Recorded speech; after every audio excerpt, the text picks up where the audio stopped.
All right, listen up. There's a major warning sign flashing across the markets right now, and this isn't about some far-off what-if scenario. We're talking about something that could be unfolding right as we speak. So let's break it down. Okay, so what's the big deal? It all comes down to one number, 35. The VIX, which is basically the market's fear gauge, has just hit this level. And you gotta understand, when the VIX hits a number like this, it's not just background noise, it's a full-blown siren. And this quote, man, it really hits the nail on the head. See, the analysis we're digging into today isn't some crystal ball prediction. It's arguing that the actual fundamental plumbing of our global economy, it's breaking right now. Okay, let's get into it. What does a VIX hitting 35 really mean for your portfolio? Let's break down what this warning signal truly is. So to really get a feel for this, picture a VIX around 12. That's a calm sea, right? Smooth sailing, predictable. But a VIX at 35? Oh man, that's not a calm sea. That's a Category 5 hurricane barreling down on you. We're talking about a seismic shift from everything's fine to absolute gut-wrenching chaos.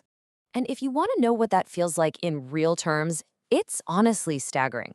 A VIX of 35 means the market is basically expecting the S&P 500 to swing up or down by 2.2% every single day. I mean, can you imagine waking up to that kind of roller coaster every morning?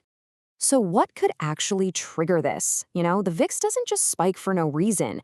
The analysis we're unpacking here points a finger at a very specific geopolitical time bomb that could be the trigger for all of this.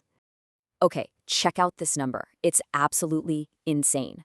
Every single day, 21 million barrels of oil, that's a mind-boggling amount, travel through one of the most tense, strategically vital waterways on the entire planet, the Strait of Hormuz.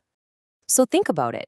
Any hiccup, any disruption in this tiny little channel, which is the world's most important oil choke point, by the way, it's not just some local news story. No, it's a direct threat to the entire world's energy supply, and that makes it a ticking time bomb for the global economy. And yeah, for your portfolio too. Right, so when you get a supply shock, like an oil crisis, it never just stays contained to the energy sector. It kicks off a domino effect, a kind of contagion that our central banks might be completely powerless to stop. And here's the real kicker. This is the heart of the problem. You see, in most crises, what does the Fed do? They print money, right? They try to juice demand. But here's the thing.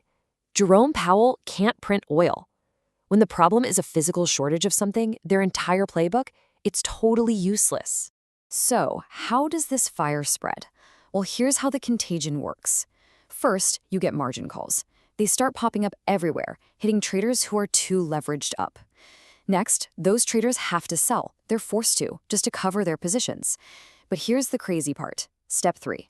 They don't just sell the junk that's losing them money. No, they have to sell their winners. We're talking gold, maybe even Bitcoin, just to get cash fast. And when that happens, they drag everything, the whole market, down with them.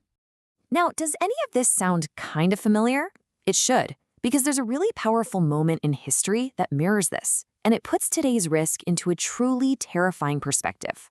I mean, just look at the comparison between the 1973 oil crisis and what's setting up today. It's striking.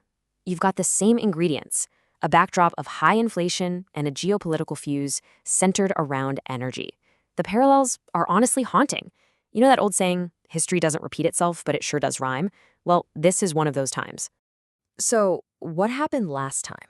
The last time we saw a setup like this, the stock market crashed by a devastating 48%, almost cut in half.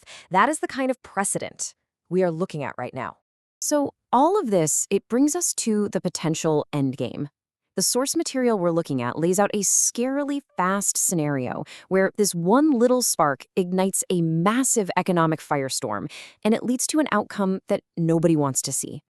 Just look at how fast this thing could spiral out of control. They're saying that within just 1 week of a major disruption, oil could jump to $110 a barrel, then $125, then all the way to $140. This isn't going to be some slow-motion train wreck. We're talking about a shockwave that hits consumers and businesses practically overnight. And the name for this economic nightmare? Stagflation. It is literally the worst of all worlds. The economy just stalls out. People start losing their jobs, but at the same time, the price of everything, it just keeps going up and up. It's an incredibly painful trap, and there's no easy way out. Okay, so after painting that pretty grim picture, the analysis doesn't just, leave you hanging. It actually pivots from the problem to a really clear, straightforward strategy for how to defend yourself. Look, in a world of forced selling and total market chaos, your best defense isn't some super complex financial product or a hot stock tip from your buddy. It's simple. It's liquidity. Having that cash buffer, it lets you survive the storm. But even more important, it gives you the power to act when everyone else is being forced to sell. And that really brings us to the final and maybe the most important question you have to ask yourself. Because in a crisis, you got to remember, money doesn't just vanish into thin air. It just changes hands. The question is, are you going to be the patient buyer, sitting on cash, ready to scoop up assets at a massive discount? Or are you going to be the one forced to sell at any price, becoming the exit liquidity for somebody else?